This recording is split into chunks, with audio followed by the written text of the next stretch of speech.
Hello, everyone.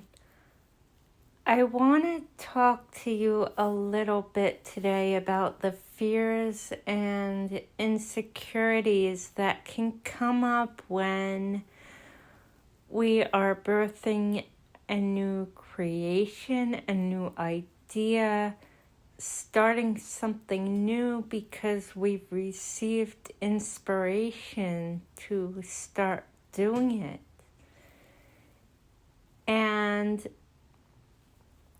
I've spoken on this channel a little bit about the importance of following your inner guidance and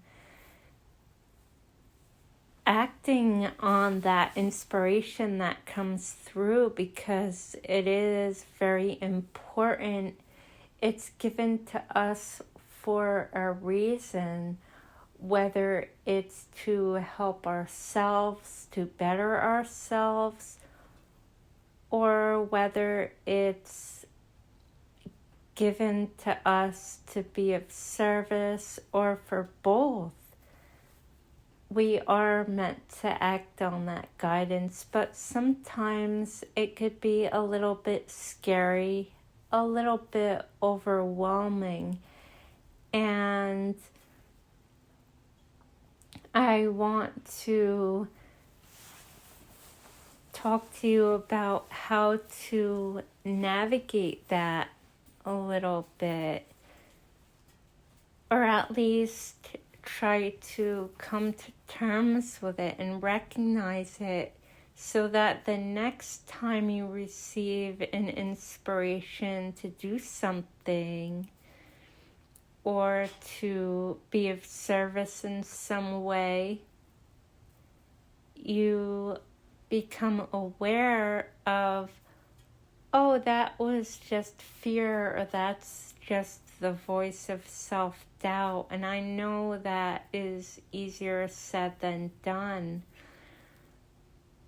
I think about, not too often anymore, but I have in the past thought about, what if I hadn't followed my inspiration, my inner guidance to take this journey into mediumship? What if I continued to give in to the fear and the worry and the doubt, the voice of uncertainty?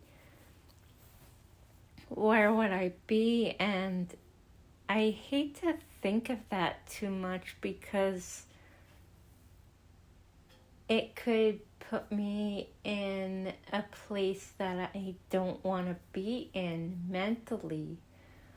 Or if I hadn't acted on the inspiration to share these messages. And I'm not saying it's a bad thing to give in to fear, or you're a bad person, because I've done it where I've held off on acting on my inspiration to do things because of fear, because of self-doubt. What if this doesn't work? I tried X, Y, and Z last time. Why would it work this time? Or another way that shows up for me is, well, it didn't work for so-and-so. In fact, it went wrong for them, so why would I try that? Or I might get hurt again because of X, Y, and Z. And those things are all valid. I'm not saying your fears and your feelings are not valid, because they definitely are. So firstly, I want you to, when that comes up, when those fears and doubts come up, recognize them for what they are.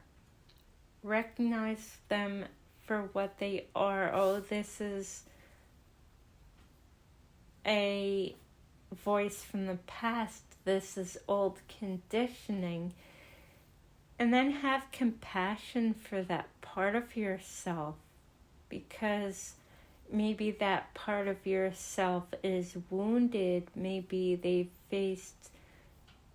you faced some kind of trauma, or you're still healing from something. And that's something to be acknowledged. That's something that needs to be honored, and I really do encourage you to work with that if that resonates with you. But have compassion for yourself and recognize why that fear is there, and then recognize too that maybe that fear is there for a good reason. Sometimes, not always, but sometimes it is coming up for a reason. Maybe it's not the right time yet to act on that inspiration. You're fearful because you need more information around this big unknown thing that you received the inspiration to do. So after you've dealt with the fear, you can let it go, and then tune back in. What's the next step to act on that inspiration? Because if you try to act on it all at once, that fear voice will just keep coming up. That self-doubt, that procrastination will keep coming up.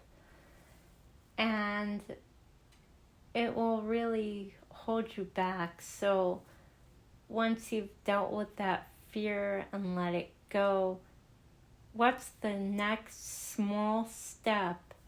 And you can even break it up into smaller steps if that's too much, and do that. And then you take the next step, and the next one, and the next one. And before you know it, that big scary thing, that big scary goal is more than within your reach. And before you know it, you've accomplished it. I hope that this resonated with you in some way. I'm sending you all so much love and many blessings.